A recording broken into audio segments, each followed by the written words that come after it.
Olá, você, a partir de agora as principais notícias pelo canal 9 da sua TV Difusora e também no YouTube. Começou na última segunda-feira, dia 23 de março, a campanha nacional de vacinação contra a gripe.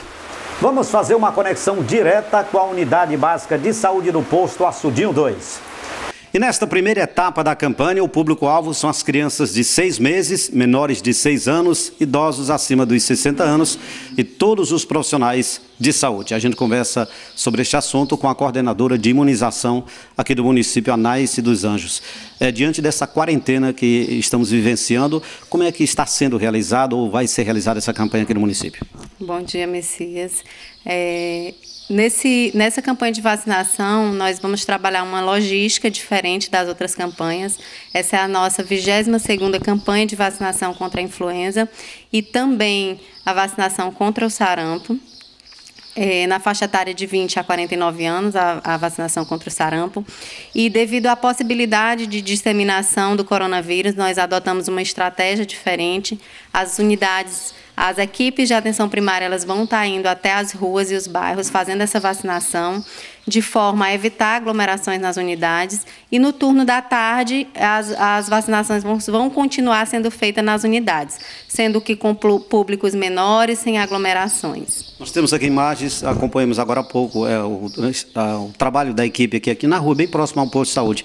Isso faz com que descentralize as ações da saúde, né? Exatamente.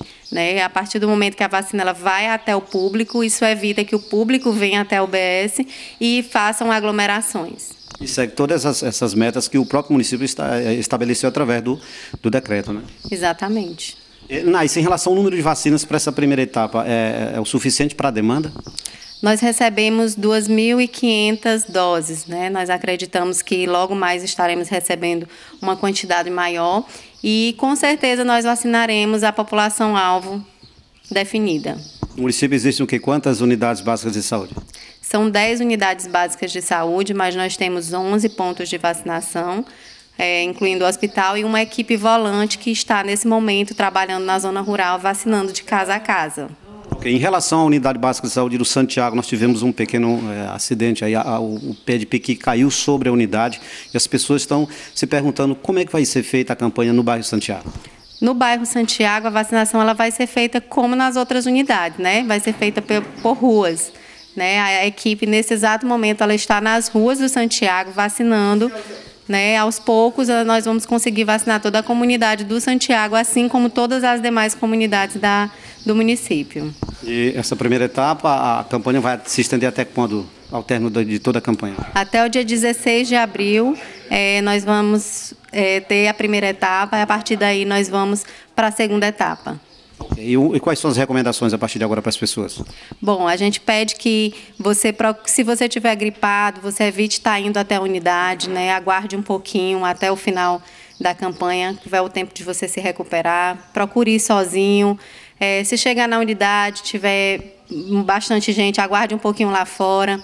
Procure estar fazendo direitinho higienização de mãos, e seguindo todas as recomendações que tem passado aí na mídia, que o município ele tem orientado, que a equipe de saúde tem orientado.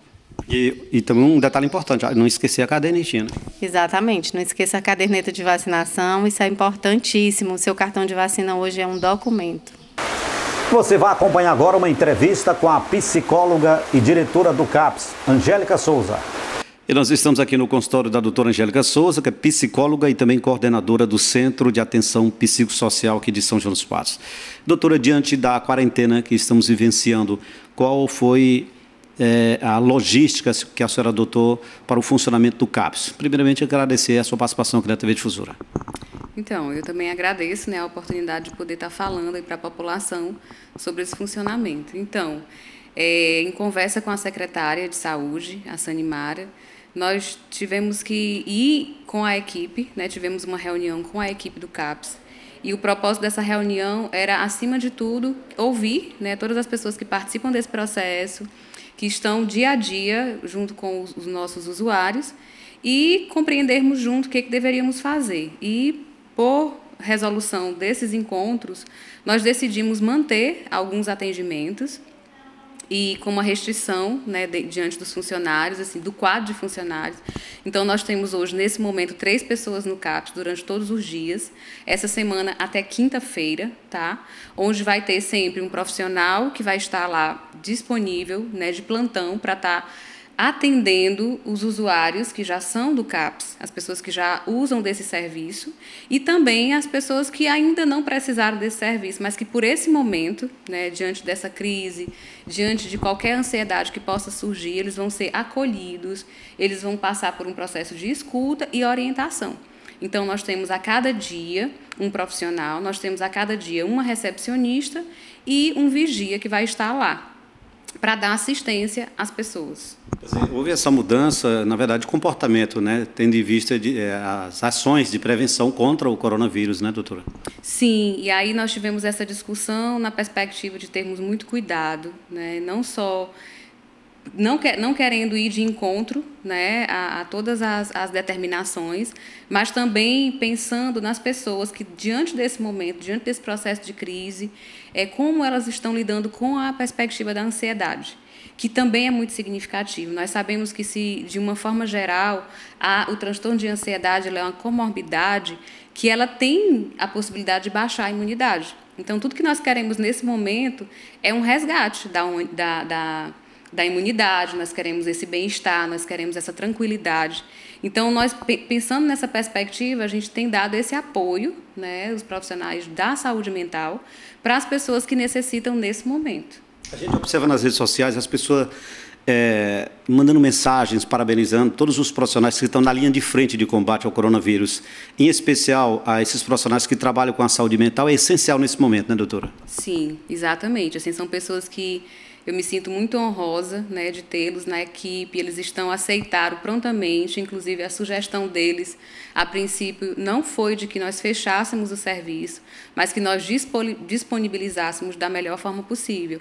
E é isso que nós temos feito, né, tentando ter todos os cuidados necessários e, acima de tudo, pedindo a Deus que os proteja, né, e que, acima de tudo, também permitam que esses profissionais ajudem as pessoas que necessitam, nesse momento, desse serviço, porque eles vão estar orientando as pessoas que já são usuários, né, estão administrando medicamentos que são injetáveis, que são administrados a cada 22 dias, eles estão fazendo isso domiciliar, né, ou o usuário que tem ido no CAPS buscar esse serviço, e também de dar esse apoio, essa escuta, né, uma orientação, uma conversa, um apoio, né, um atendimento realmente focado ao apoio, porque esse momento de quarentena, ele sugere esse tipo de atendimento.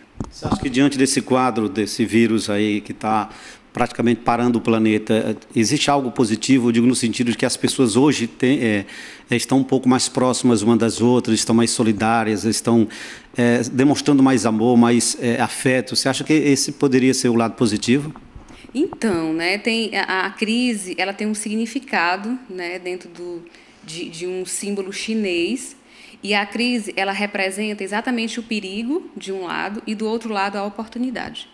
Então, toda crise, ela perpassa por essa condição de perigo e oportunidade. Então, quais são as oportunidades que nós temos nesse momento, né? O que nós podemos, de fato, tirar desse momento de crise, que é real?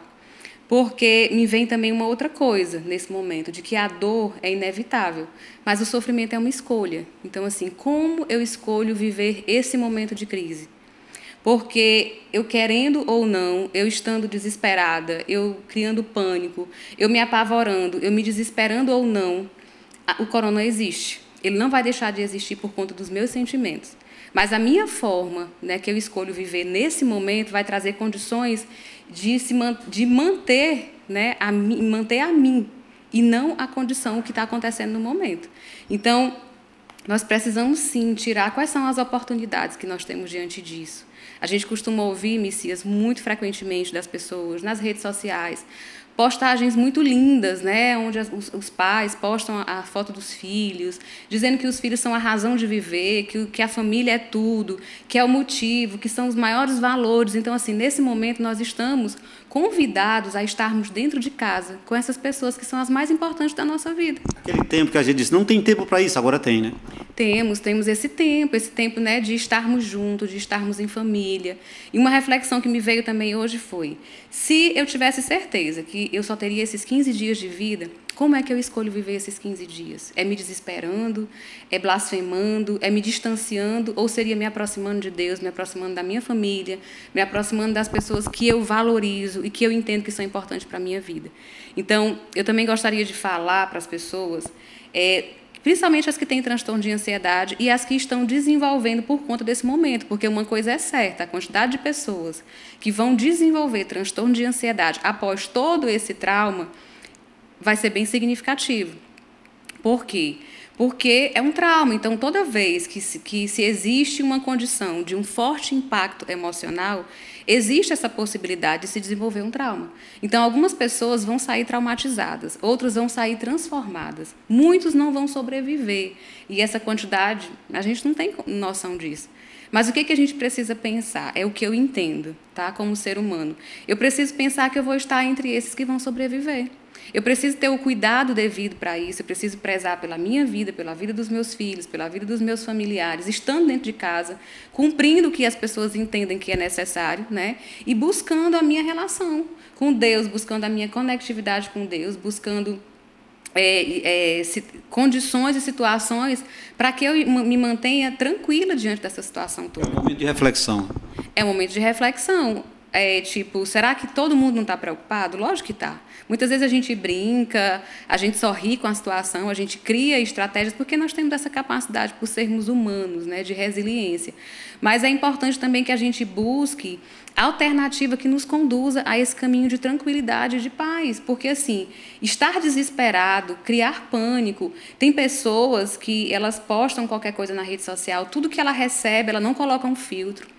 Então, vai também uma dica, coloque um filtro em tudo que você ouve, sabe? Se limite a um tempo de escuta em relação às informações. São muitas informações, muita coisa que não é verídica, muita coisa que é fake news, né? Então, assim, coloque um filtro, mande para alguém alguma coisa que você entende que vai contribuir, porque eu entendo, nesse exato momento, que não é mais falta de informação. Quem não se conscientizou até agora não é por falta de informação, é porque ele não tem essa estrutura e essa capacidade para compreender, então ele não vai compreender em momento nenhum. Então, nós que temos essa capacidade de compreensão, vamos fazer também a nossa parte e ajudar as pessoas a se manter em paz e não desesperar mais ainda as pessoas, porque o desespero ele não vai diminuir o coronavírus, ele não vai diminuir a perspectiva, ele não vai diminuir o que tem que acontecer. E uma coisa que eu tenho refletido, até estive conversando hoje com a missionária da minha igreja sobre isso, é de que, na verdade, Deus ele não está sendo surpreendido com tudo isso. Está acontecendo tudo e Ele sabe de tudo, Ele sabe o porquê de tudo, Ele sabe o começo, Ele sabe o meio, Ele sabe o fim. Quem está sendo surpreendido somos todos nós. Nós é que fomos pegos de surpresa. Então, diante dessa surpresa, o que nós podemos trazer de concreto que pode nos consolar, que pode nos colocar numa condição de paz? Primeira coisa é ter a consciência do que eu posso fazer para evitar esse perigo, já que a crise retrata o perigo e retrata a oportunidade, não é? E o que eu posso fazer também em relação ao meu bem-estar, né? Em relação a ter esse controle dentro de tudo que é incontrolável, porque nós não temos realmente essa capacidade, né? Esse poder de ter controle sobre tudo. Mas mesmo diante dessa condição, nós podemos buscar algo e situações que nos conduzam a uma tranquilidade. Entre elas é saber que nós estamos abaixo da mão de Deus. Abaixo da mão do Criador, da pessoa que tem e sabe, né? E detém de todo o poder. Então, se você tem acesso a Ele, busque, né? Faça suas orações, se coloque de joelho, ore não só por você, não só pela sua família, mas pela nação. Porque do mesmo jeito que começou, eu tenho certeza e eu acredito que também vai ter um fim. Tá? Então, assim, uma hora tudo isso vai parar. E como nós vamos estar nesse momento? Né? O que de fato nós vamos perder? Que não seja a vida e que não seja a sanidade. Né? Que as pessoas que vão sobreviver a tudo isso, que elas possam manter também a sanidade. Então, a TV Difusora agradece. Quais são as suas orientações finais, principalmente ao público que a senhora trabalha, que é o pessoal do CAPS? Então, o transtorno de ansiedade é algo bem desafiador, né, que traz muito essa questão de crise. As pessoas que têm transtorno de ansiedade, elas vivenciam momentos de crise, e essa crise é um perigo, elas se sentem diante de um perigo, ou seja, medo da morte. Quem tem transtorno de ansiedade vive o medo iminente da morte. E o que eles descobrem durante esse processo? Eles descobrem que estar bem, ou passar por esse processo de transtorno de ansiedade, é encontrar recursos, né? Estar atento às situações que você vai criando, que vai fazendo você entender que você não vai morrer de um transtorno de ansiedade. E que, a partir dali, você começa a confiar, a acreditar e buscar estratégias de atividade física, cuidar da sua respiração, fazer uso de medicamentos, fazer psicoterapia. Então, assim, isso são recursos que a pessoa que tem transtorno de ansiedade busca diante das orientações para que ele se mantenha e para ele possa passar pelas crises de ansiedade, até que chega um momento que isso não existe mais. Então, isso eu consigo fazer um paralelo com esse momento de crise também. Nós temos que buscar, né, dentro desse momento, dentro dessa perspectiva, quais são as situações. E aí a gente vê muitas orientações nas redes sociais. A minha dica é, ao invés de ficar buscando informações que nós não sabemos se são reais ou não, se limite a assistir um único jornal em um único momento, né? E busque outras informações, leituras interessantes, livros, filmes, né? Temos vários teóricos que nesse momento trazem mensagens belíssimas e que são bem interessantes também para que a gente possa acalmar o coração. E, acima de tudo, o maior de todos é Deus. Então, busque Ele, né? Aproveite, tenha também essa oportunidade para ler. Além dos muitos livros que você pode ler, que pode te ajudar muito nesse momento, leia também a Palavra de Deus. O livro dos livros, né? O livro dos livros, não é? Então, assim, não perca essa oportunidade, né, de se aproximar de quem você realmente precisa e, acima de tudo, de Deus. O novo coronavírus mudou o cenário do comércio patoense e dos serviços prestados à população. Em vários pontos da cidade, observamos que boa parte da população ainda não se deu conta do perigo que representa a doença. Para conter a propagação do coronavírus, o governo do Maranhão publicou o decreto que suspende por 15 dias atividades que causem aglomeração de pessoas em locais públicos ou de uso coletivo. A determinação inclui serviços não essenciais como academias, bares, restaurantes, lanchonetes, lojas e estabelecimentos congêneres, dentre outros. Aqui em São João dos Patos, as medidas estão sendo obedecidas. As imagens falam por si só. Olha só como está a rua 15 de novembro.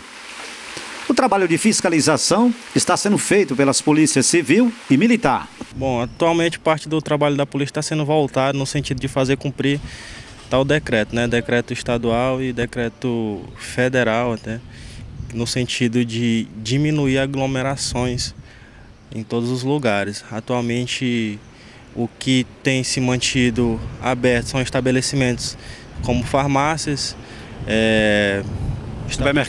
supermercados, né, que vendem gêneros alimentícios e outros serviços que pode-se dizer que tem que ser ofertado, que não pode ser parado, né? E como até mesmo oficinas mecânicas, nossas viaturas, SAMU, precisam estar com suas viaturas bem adequadas para ser empregadas. Então, hoje mesmo, foi conduzido, né, a título de informação, foi conduzido para a delegacia um proprietário de uma loja de material de construção que se recusou a ter seu estabelecimento fechado. E aí ele teve que ser conduzido à delegacia para ser feito o procedimento. Então, é um alerta para a população, a título de informação, quem tem seus estabelecimentos comerciais, vamos estar evitando aglomerações, né? E o que tiver de ser fechado, vai ser fechado.